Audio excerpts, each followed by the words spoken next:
अब जरा मंदिर में प्रवेश करने से पहले यहाँ का थोड़ा इतिहास भूगोल भी जान लिया जाए। क्या बोलते हैं, रेडियो चालू किया जाए? हाँ तो चलिए शुरू करते हैं चैप्टर उज्जैन और महाकालेश्वर का इतिहास।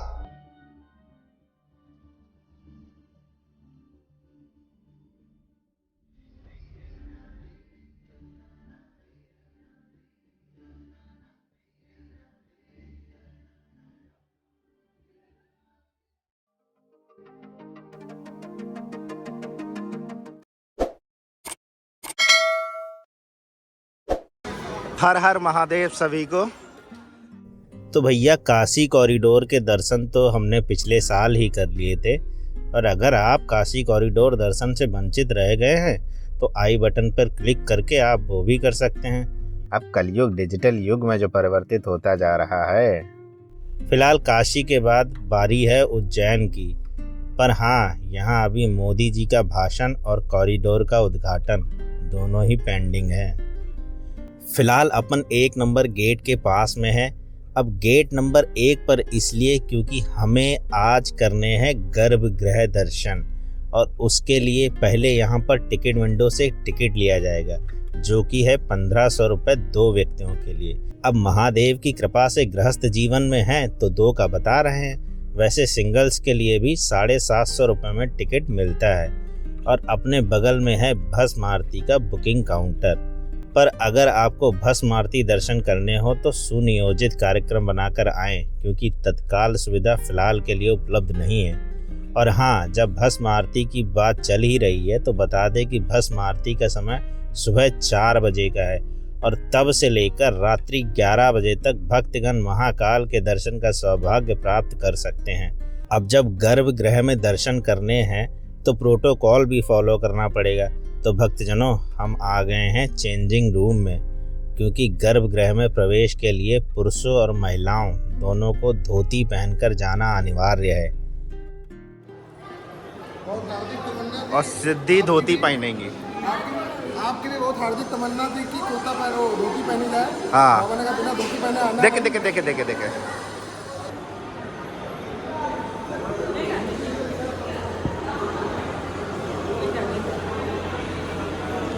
क्या देख रहे हैं, अब चेंजिंग रूम में भी ब्लॉग थोड़ी ही ना बनाएंगे, थोड़ी प्रतीक्षा कीजिए, चेंज करके आते हैं।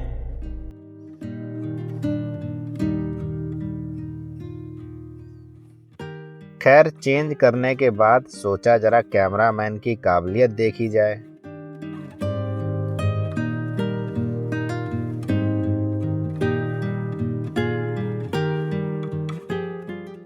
तो अभी अपन आ गए हैं नए गेटअप में गर्भगृह में दर्शन के लिए। धोती पहन के एकदम। अब ये सामने जो मार्ग देख रहे हैं, कलयुग में यही मोक्ष का मार्ग है। मतलब यही रास्ता मंदिर गर्भगृह को जाता है। और जरा इधर भी ध्यान दीजिए, इधर भी कम अद्भुत कलाकारी नहीं है।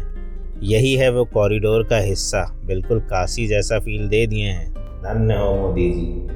अब जरा मंदिर में प्रवेश करने से पहले यहाँ का थोड़ा इतिहास भूगोल भी जान लिया जाए। क्या बोलते हैं, रेडियो चालू किया जाए?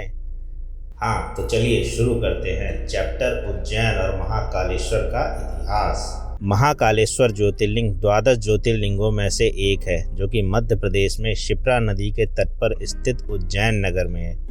ये एक स्वयंभू ज्योतिर्लिंग है, जो कि संपूर्ण विश्व में एकमात्र दक्षिण मुखी लिंग है। दक्षिण मुखी से तात्पर्य है कि शिवलिंग का मुख दक्षिण दिशा की तरफ है। दक्षिण यानी कि काल अथवा यम की दिशा, और इसलिए इनको कालों के काल महाकाल कहते हैं।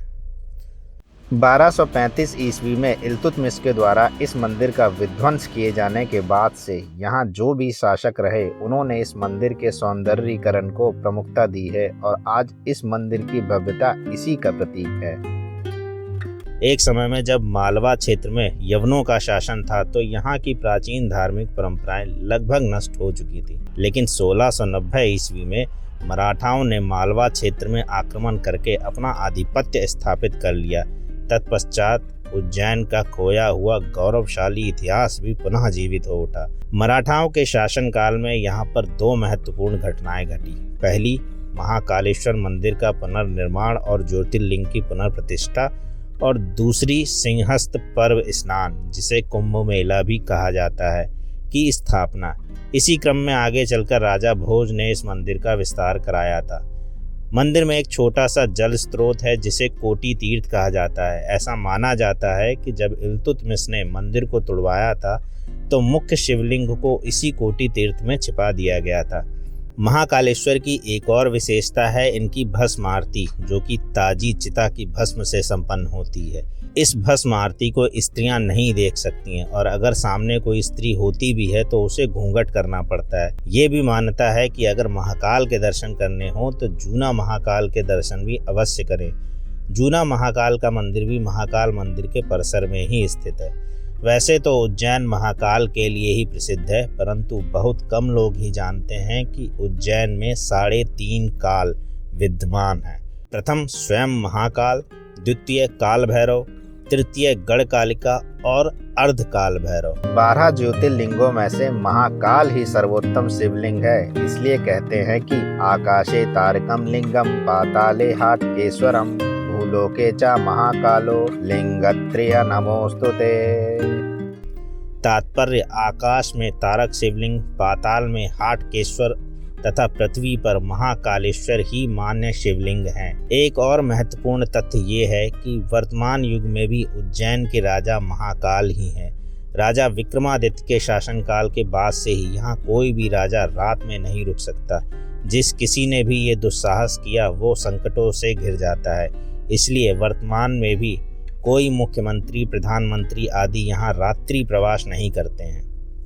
श्रावण मास में प्रति सोमवार महाकाल बाबा नगर भ्रमण करते हैं और अपनी प्रजा से मिलते हैं। उस दिन समूचा नगर शिवमय हो जाता है और चारों ओर बस शिव का ही गुंजन सुनाई देता है।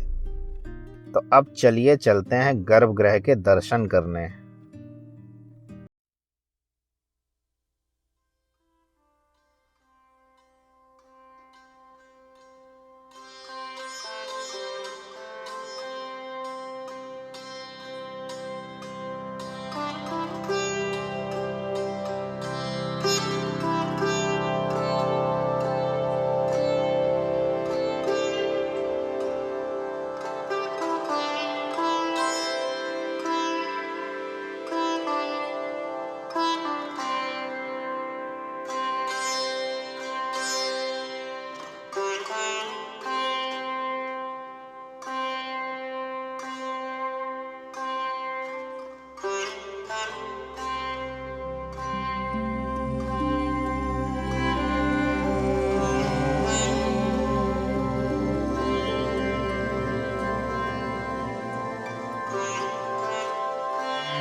अब हम बढ़ रहे हैं अपने अगले पड़ाव की तरफ, जो कि है भर्तहरि गुफा, और इसी रास्ते में स्थित है गढ़कालिका मंदिर।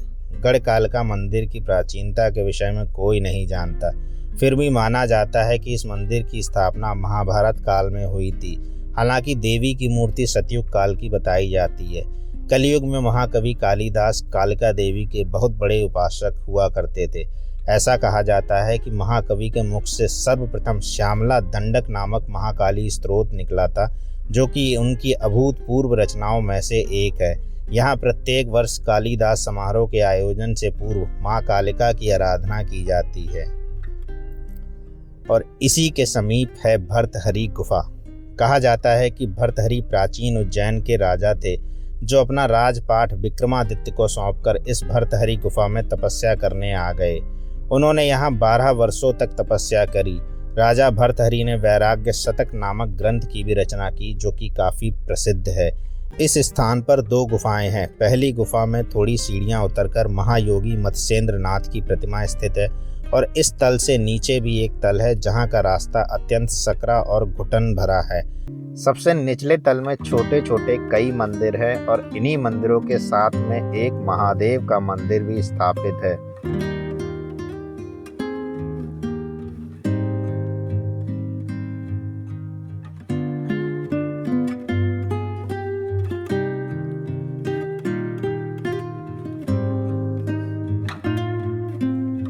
गुफा में आने जाने के लिए एकमात्र रास्ता यही है।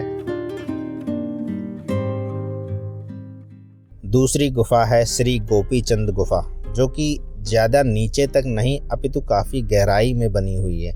सबसे अंदर नीलकंठेश्वर महादेव का मंदिर है। महादेव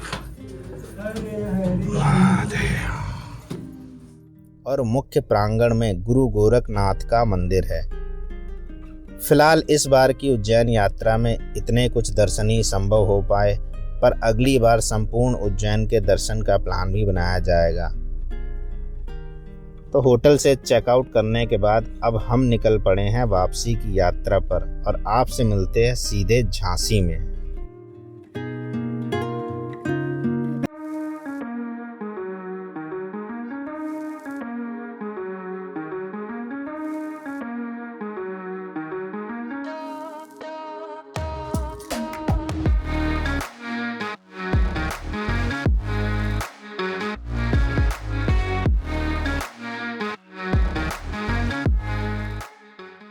टोल बूथ भी कैनोपी स्टाइल में बनाया गया है। गजब है सर, ये भी लगता है किसी बीटीएल एक्टिविटी से इंस्पायर्ड है।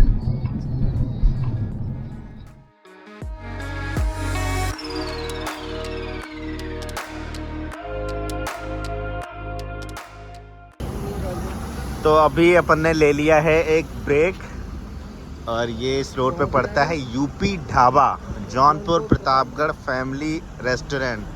तो मिर्जापुर का कंट्रोल फिर हम आगे बढ़ेंगे। तो प्रशांत यहाँ पे मिर्जापुर का कंट्रोल लेने आया है, और हम लेने आए हैं यूपी वाला फील, क्योंकि 3 दिन से एमपी में खाने के नाम पे भाई साहब कचरा मिला है, कचरा।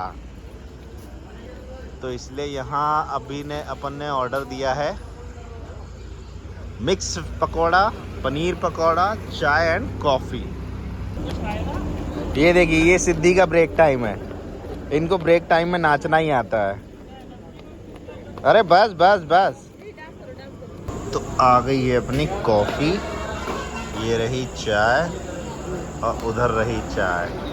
ये खाली हाथ, ये 2-2 हाथ।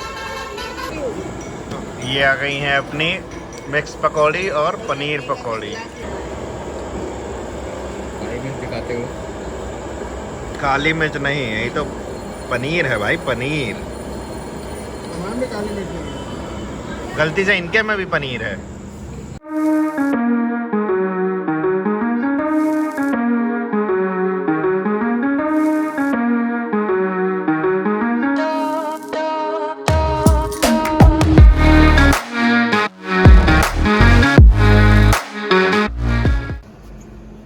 फुल कर दो भैया।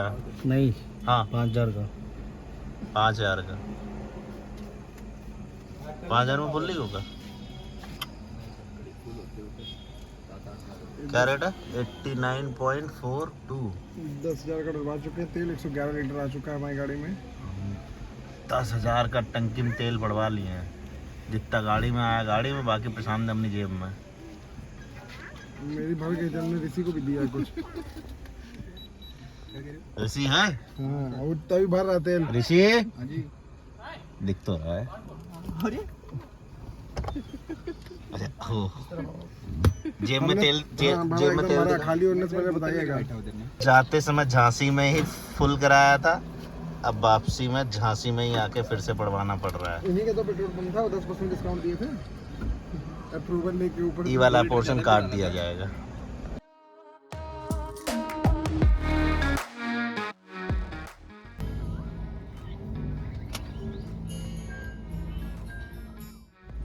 भाई मार्केट में एक नया कुछ आया है, मतलब रिलायंस के तो फ्यूल स्टेशन अभी तक सबको पता ही था। अब ये नया है जियो प्लस बीपी।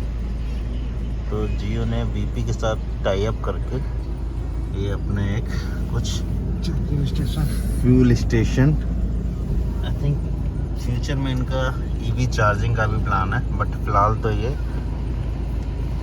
फ्यूल स्टेशन ही है।